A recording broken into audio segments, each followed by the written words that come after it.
E aí, Elias, tudo bom? Obrigado aí por vir. Eu não sei, eu tenho nem palavra para dizer como que eu vim parar aqui, mas o importante é que eu tô aqui e vai ser eu acho que, como eu disse pra você antes de entrar aqui, vai ser muito divertido essa conversa com certeza, né. Eu, tomara, né? Eu gosto de me divertir, né? Eu sei que deu uma polêmica tu vir aí, né? Dentro, você tava falando aí do pessoal de esquerda. Bom, o pessoal de esquerda não gosta muito de mim, né? Vamos ser francos sobre a situação sociocultural brasileira atual. Mas e aí, como que foi? Eles encheram muito teu saco? Não, não é que a polêmica, eu acho primeiro que a polêmica é muito normal, né, porque, eu mesmo dentro da esquerda eu tenho posições que não agradam muita gente, né. Então eu aceitar vir no programa que geralmente as pessoas não aceitam vir, eu não sei nem aliás, não sei nem se você já convidou alguém de esquerda para vir aqui, né. Nossa, vários, vários, vários. E eu aceitar vir num programa que vários não aceitaram, vai gerar algum tipo de discussão, né.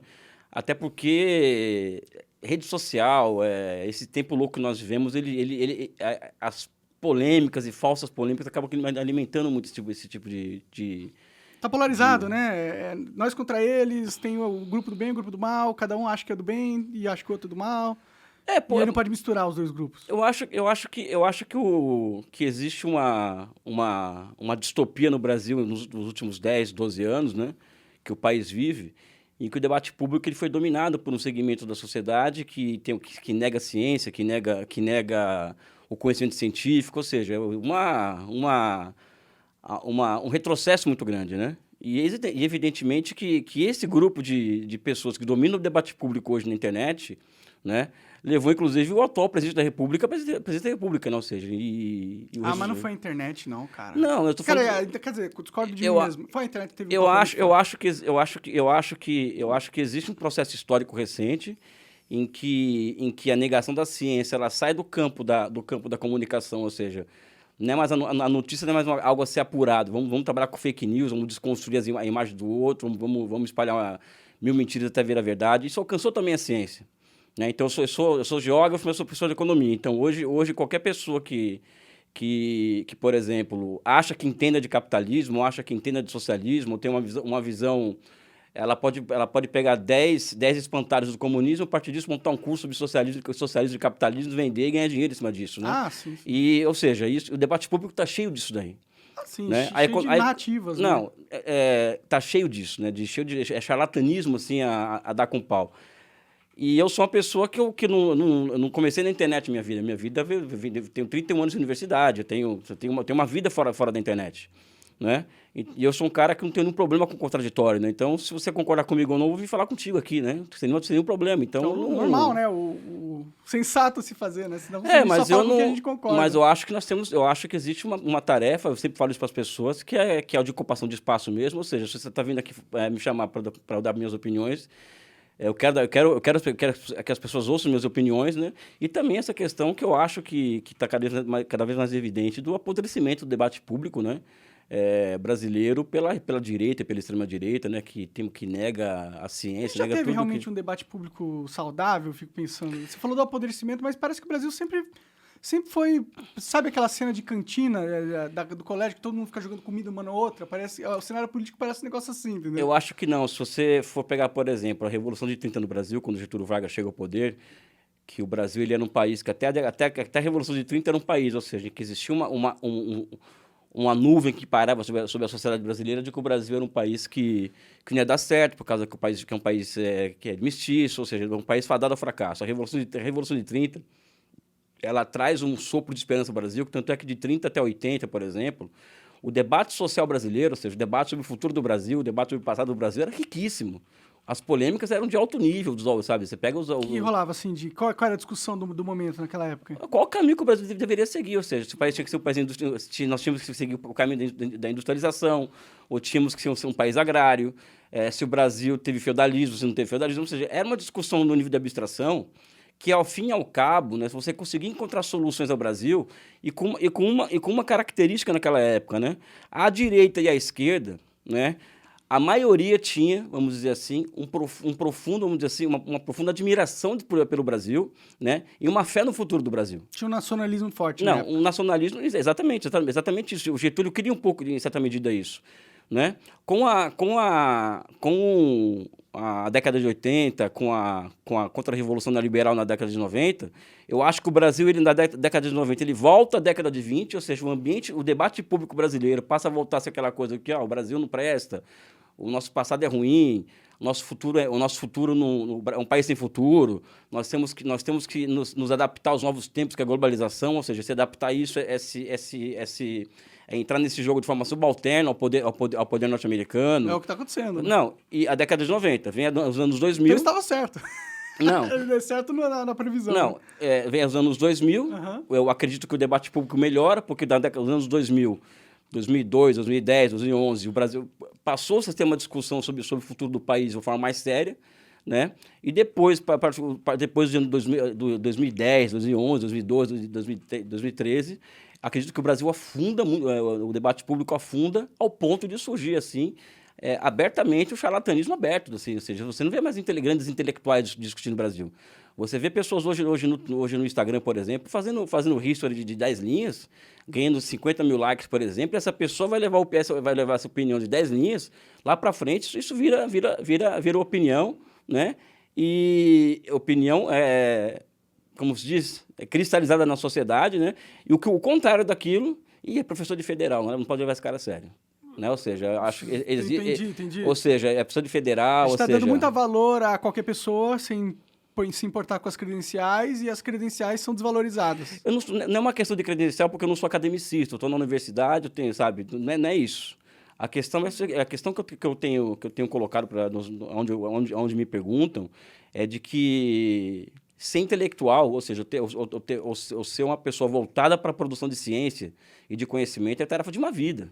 Ah, sim, sim. Sabe, não é uma coisa que... Pra se aprofundar realmente em qualquer coisa. Eu acordo, eu tenho toda uma rotina particular, assim como outros colegas meus, como o André Roncalha e o Wallace Moreira, que são do Conexão Xangai, que é o canal que é o programa que nós temos na internet de maior público, né? Já entre no canal do André Roncalha e curtam esse canal que é o nosso do Conexão Xangai. Vocês falam sobre China lá? Não, o Conexão Xangai, abrindo parênteses aqui no que eu estava falando, o Conexão Xangai, ele é um programa em que nós somos o contraponto ao Manhattan Connection, né? Que é aquele pessoal que fica lá os liberais lá. Eu não manjo muito. É um pessoal liberal e tal, tipo a maioria das pessoas que vem aqui falar. Tá legal, os caras tipo MBL, assim. É isso, MBL só com 50 anos de idade, 60 anos de idade. Entendi, interessante, eu não sabia, não conhecia esses caras. Então, eles são esses, e nós temos o Conexão Xangai, né, porque a China, em certa medida, ela é o contraponto a toda essa visão de que, olha, para o país dar certo, não tem que ter Estado, o Estado tem que ser mínimo, tem que diminuir o tamanho do Estado, o mercado tem que dar rumo nas coisas, né? Mas só para terminar essa questão, ou seja, o que acontece hoje no Brasil é que uma pessoa com 800 mil seguidores no Instagram, por exemplo, faz um post com 10 linhas dizendo que fascismo e comunismo é a mesma coisa, que isso vai virando uma onda, assim, em que fica um emborrecimento geral do conhecimento médio. Exatamente. Eu não sou academicista. Eu acho que a pessoa não precisa ter um título de doutor para ter conhecimento. Uhum. Agora, menosprezar, por exemplo, a necessidade de que você tem que trabalhar com método científico, de que você tem que trabalhar com método, com episteme, com uma série de elementos que vão te condicionar a te entregar um resultado cientificamente comprovado, a partir da história principalmente, eu acho que isso é o mínimo que se espera para quem forma opinião. Uhum. Não o que nós vemos hoje no Brasil, né? Mas você não acha que tem uma parada da ciência que é foda também, porque as pessoas usam essa tenda, né? O mestre ciência, para validar opiniões que não são realmente científicas. Tipo, eles pegam estudos que foram feitos com uma metodologia porca e aí fica usando o nome da ciência para embasar uma ideia que, na verdade, não é realmente real, assim. Porque eu entendo que a ciência é importante, eu adoro ciência, eu adoro ver o James Webb, as paradas, reator de fusão que a China tá fazendo, caralho. Acho muito, muito louco isso, os estudos e tudo mais. Mas eu vejo muitas pessoas usando a ciência como propaganda também, né? Eu acho que isso acontece também, ou não? Olha, vou te falar uma coisa. Acontece até porque existe a universidade, ela não é uma bolha, né? Que é fechada em si mesma, né? E a universidade, muitas vezes, ela também acaba replicando, né, o senso comum da sociedade, só que de forma mais sofisticada, né, inclusive na área de economia. Agora, a questão é que o Hegel dizia, que é um filósofo alemão, que eu gosto muito, dizia o seguinte, a verdade sempre aparece. Então, na ciência, ou seja na economia, seja na biologia, ou seja, qualquer outro conhecimento, uma mentira não dura muito tempo.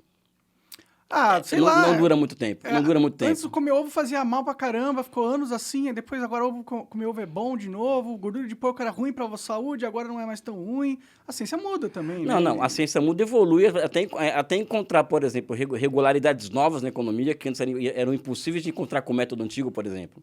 Mas o que eu estou querendo dizer é que na ciência a vera mesmo, o charlatanismo, ele dificilmente se cria durante muito tempo. Ele pode se criar. Sim. Ele pode se criar, mas chega... Por quê? Porque você está o tempo inteiro sendo avaliado. Eu, por exemplo, eu tenho obrigações para com a universidade,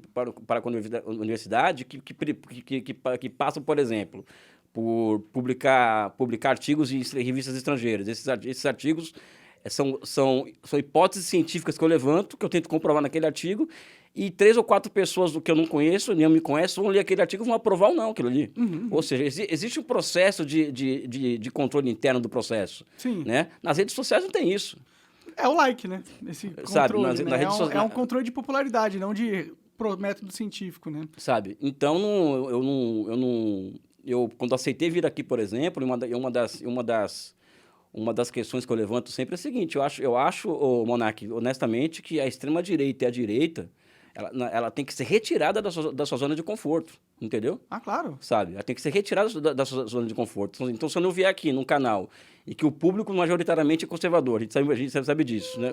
Sabe? Conservador eu não diria, viu, cara? Não. Porque é difícil um monte de conservador gostar de maconheiro a favor de várias pautas de esquerda, tá ligado? Não, mas se você for da ligação da maconha, não é uma pauta de esquerda, né? É uma pauta até liberal, ou seja, não é nem... Bom, hoje em dia a sociedade considera como pauta de esquerda. Não, Não, eu sei que na sua origem talvez não fosse, mas normalmente quem defende essa pauta é uma pessoa de esquerda. Sabe? Então, quando eu aceito vir nesse espaço, quando eu fui no Rogério Vilela debater com a Renata Barreto, sabe? Eu fui no intuito de, olha, eu particularmente não aguento mais esse pessoal vendendo, as pessoas ficando milionárias, vendendo charlatanismo, entendeu? As pessoas, elas não têm domínio teórico nenhum do que elas estão falando, trabalham com espantalhos, né? Depois eu vejo num dia um negócio, uma plataforma de curso, lá uma pessoa que... História política dos Estados Unidos, ou seja... Aí você vai ver se essa pessoa já produziu alguma coisa sobre isso, nunca produziu absolutamente nada sobre isso.